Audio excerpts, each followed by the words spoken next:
नमस्ते everyone, Monika astrology में आपका बहुत बहुत स्वागत है। आज हम चर्चा करने जा रहे हैं कुंभ लग्न की और जून महीने के राशिफल की। सबसे पहले शुरुआत करेंगे ग्रह गोचर के साथ। बुध जो है वो 6 से 22 जून तक मिथुन राशि में रहेंगे, उसके बाद कर्क राशि में चले जाएंगे। मंगल 7 जून को सिंह राशि में प्रवेश करने जा रहे हैं। सूर्य जो है वो 15 जून को मिथुन राशि में प्रवेश करेंगे और शुक्र 31 मई से 29 जून तक यानी कि ऑलमोस्ट पूरे महीने के लिए मेष राशि के अंदर रहेंगे। इस प्रकार से ग्रह गोचर है। सबसे पहले शुरुआत करेंगे आपके लग्न से।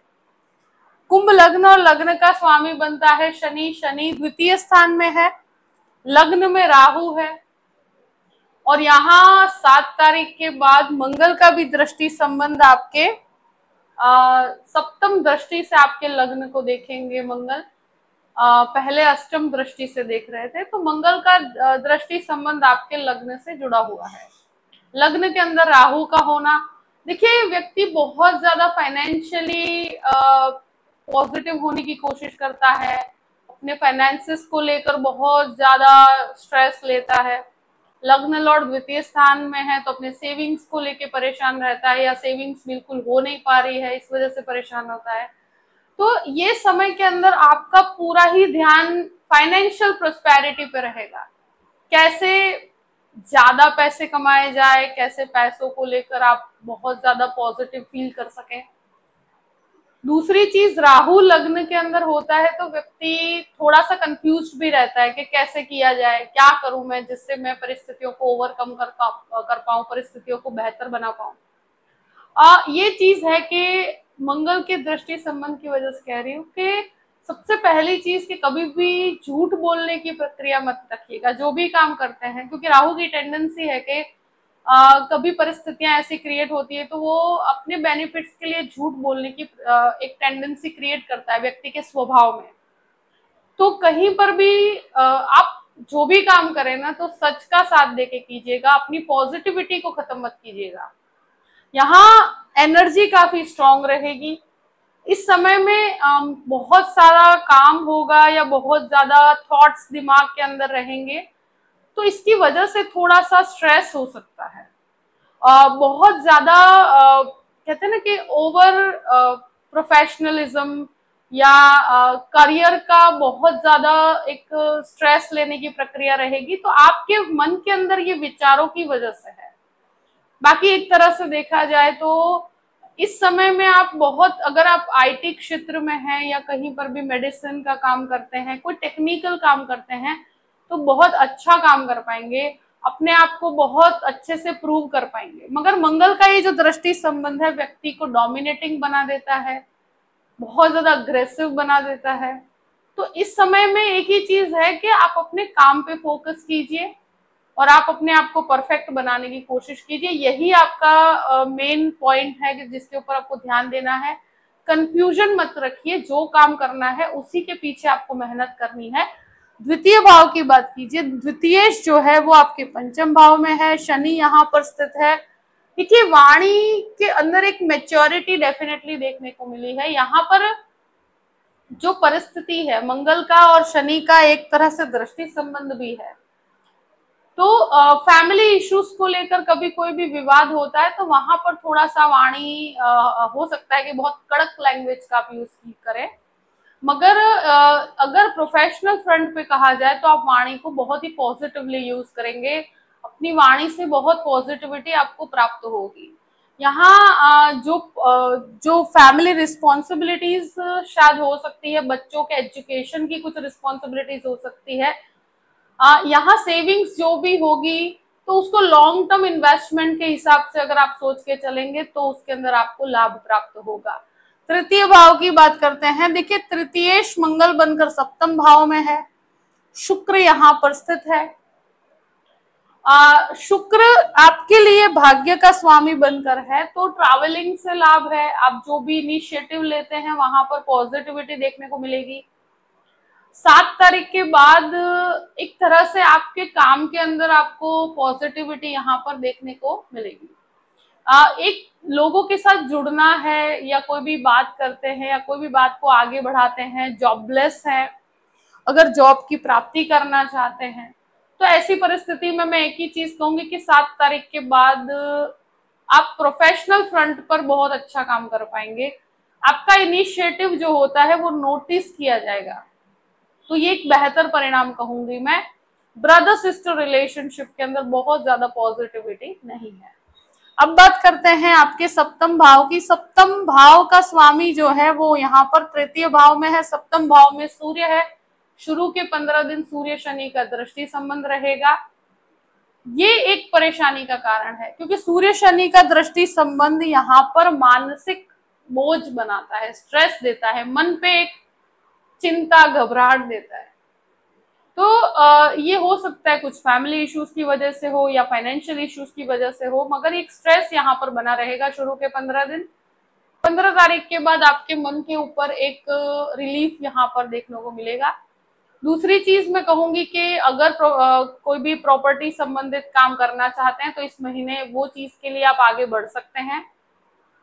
ये एक सूर्य का जो यहाँ पर होना, सूर्य आपके सप्तम भाव का स्वामी है, तो यहाँ प्रॉपर्टी संबंधित काम के अंदर पॉजिटिविटी डेफिनेटली बनी हुई है, उसके लिए आप आगे बढ़ सकते हैं। अब बात करते हैं आपके पंचम भाव की। देखिए पंचम भाव में एक बहुत अच्छा योग बनता है। गुरु और सूर्य यहाँ पर 15 तारीख के बाद एक हो रहे हैं। ये एक बहुत ही अच्छी परिस्थिति है। और साथ साथ में मैं डेफिनेटली कहूंगी कि बुध भी यहाँ पर साथ में रहेंगे। तो ये अगर स्टूडेंट्स हैं तो स्टूडेंट्स के लिए समय बहुत अच्छा है। आपके संतान है तो संतान का एजुकेशन बहुत अच्छा रहेगा। और साथ में जो भी लोग एडमिनिस्ट्रेशन में जाना चाहते हैं, कोई गवर्नमेंट एग्जाम्स के प्रिपरेशन कर रहे हैं या कोई गवर्नमेंट से कनेक्टेड कोई पढ़ाई कर रहे हैं आप, कोई मेडिसिन में है, किसी भी प्रकार के लॉ के प्रोफेशन में है, बहुत अच्छी सफलता मिलेगी। भाग्य का सपोर्ट यहाँ पर प्राप्त होगा। ये बहुत अच्छा है कि जहां पर आप अपने जो कहते हैं ना कि अपनी पॉजिटिविटी यहाँ दिखा पाएंगे। तो गुरु का एक सपोर्ट यहाँ पर बहुत अच्छा बना हुआ है। साथ में बहुत बड़ी चीज ये है कि जो भी लोग शेयर मार्केट से संबंधित काम करते हैं उनके लिए भी बहुत अच्छा है। तो यहाँ पर डेफिनेटली पॉजिटिविटी यहाँ देखने को मिलेगी। लव रिलेशनशिप मन पर बहुत ज्यादा हावी हो सकता है। कोई रिलेशनशिप को आप नेक्स्ट लेवल पर ले जाना चाहते हो तो उससे कनेक्टेड भी कुछ प्रयास यहाँ पर बढ़ेंगे आगे, उस चीज को आप आगे भी बढ़ा पाएंगे। तो यहाँ पर ये पॉजिटिविटी बहुत अच्छी बनी हुई है।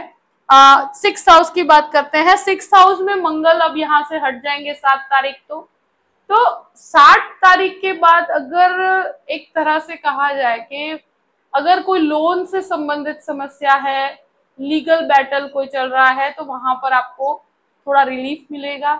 दूसरी चीज अगर कोई हेल्थ इश्यूज भी है तो वहां पर आपको एक तरह से रिलीफ मिलेगा। एक पॉजिटिविटी यहाँ पर है कि आपको सही मेडिसिन, यहाँ सही गाइडेंस प्राप्त होगा अपनी हेल्थ को बेटर बनाने के पीछे। मगर एक चीज है कि जिनको भी स्टमक रिलेटेड प्रॉब्लम्स है, बोन से रिलेटेड प्रॉब्लम्स है, एक तरह से कहा जाए कि ब्लड प्रेशर से संबंधित समस्या है, तो अपने स्वास्थ्य को लेकर बहुत ज्यादा प्रिसाइज रहिएगा, बहुत ध्यान रखिएगा इस चीज का कि अपनी कुछ हेल्दी लाइफस्टाइल को आप अपनाइए तो आपके लिए ज्यादा बेहतर परिणाम होंगे। यहाँ पर अगर कोई लोन भी लेना चाहते हैं तो कैलकुलेटिव अप्रोच के साथ लीजिएगा, तो आप इसमें ले सकते हैं 7 तारीख के बाद। 7th हाउस की बात करते हैं। 7th लॉर्ड पहले तो आपके चतुर्थ भाव में और फिर पंचम भाव में। देखिए मंगल यहाँ पर जैसे ही बदलता है तो मंगल आपका दशमेश है। पार्टनरशिप बिजनेस आपके लिए बहुत ज्यादा पॉजिटिव नहीं है। यहाँ पार्टनरशिप जो भी करते हैं बहुत सोच समझ के कीजिए।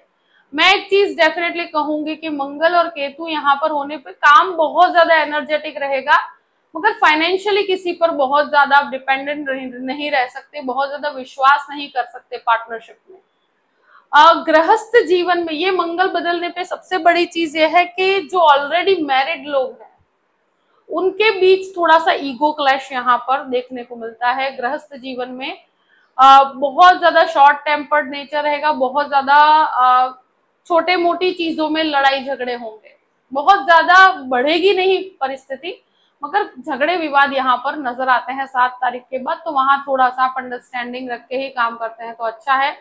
हाँ, ये है कि जो अनमैरिड है, जिनकी विवाह नहीं हुआ है, तो वो लोग डेफिनेटली यहाँ पर अपने लव रिलेशनशिप को लेकर आगे बात करेंगे। उससे रिलेटेड कुछ विवाद, पेरेंट्स के बीच में कुछ विवाद, इस तरह की परिस्थिति यहाँ पर जो अनमैरिड है उनके लिए, और जो मैरिड है उनके ऑलरेडी जो शादीशुदा है उन लोगों के बीच में छोटे मोटे विवाद हो सकते हैं 7 तारीख के बाद, तो वहां आपको शांति ही रखनी होगी।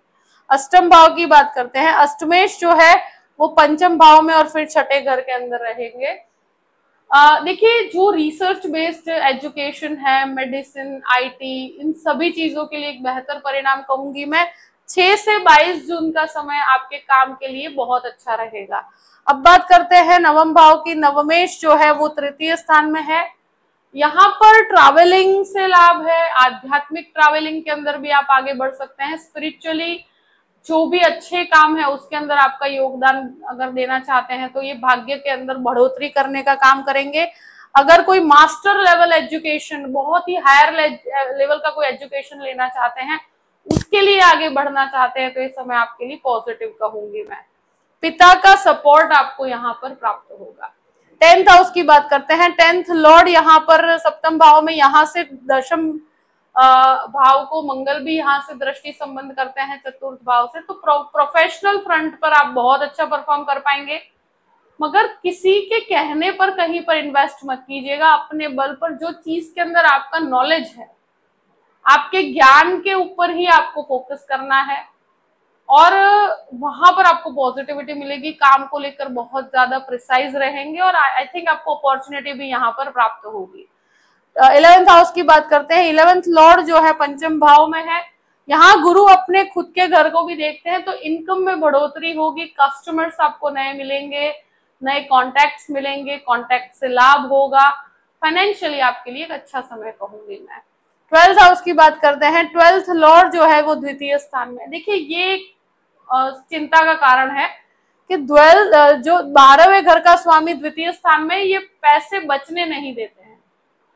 कहीं ना कहीं खर्च, आपकी सेविंग्स खर्च होती रहती है, तो ये चीज बहुत सोच समझ के आगे बढ़ाइए कि आपके पैसे कहीं गलत मार्ग पे खर्च ना हो जाए, या किसी तरह से आप कहीं पर आप किसी को पैसे ना दे दे, या रिस्पॉन्सिबिलिटी अगर फैमिली की है उसके पीछे बहुत ज्यादा ओवर एक्सपेंडिचर ना हो जाए। थोड़ा कैलकुलेशन रखिएगा, क्योंकि सेविंग्स यहाँ पर होने नहीं देता। कहीं ना कहीं आपके पैसे खर्च होते रहते हैं, तो कहीं इन्वेस्ट करते हो ना तो बड़ा सोच समझ के कीजिएगा, और ये एक ध्यान रखने की जरूरत रहेगी। अब ये जो 12th लॉर्ड की परिस्थिति 2nd हाउस के अंदर है, लीगल मैटर के अंदर मुझे लगता है कि बहुत अच्छा होगा अगर आप अंडरस्टैंडिंग से चलते हैं। यहाँ कोई भी प्रकार की जिद पकड़ के काम मत कीजिएगा।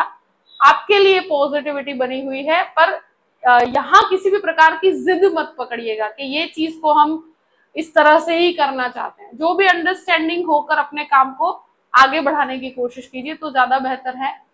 म्यूचुअल अंडरस्टैंडिंग से आप खत्म करते हैं तो आपके लिए बेहतर है। यहाँ एक चीज है कि विदेश संबंधित लाभ यहाँ पर देखने को मिलते हैं। आप जो भी काम कर रहे हैं उसमें फाइनेंसिस को लेकर बहुत ज्यादा ध्यान रखना होगा। देखिए, सबसे बड़ी चीज यहाँ दिखती है मुझे कि पैसों का बहुत ज्यादा कैलकुलेशन रख करके रखना होगा। अपने खर्चों पे नियंत्रण रखिएगा। जो भी परिस्थिति है मैंने आपके सामने रख दी है। आई होप कि वीडियो आपको पसंद आया होगा। पसंद आया हो तो लाइक भी कीजिएगा और सब्सक्राइब भी कीजिएगा। Thank you so much. जय श्री कृष्ण।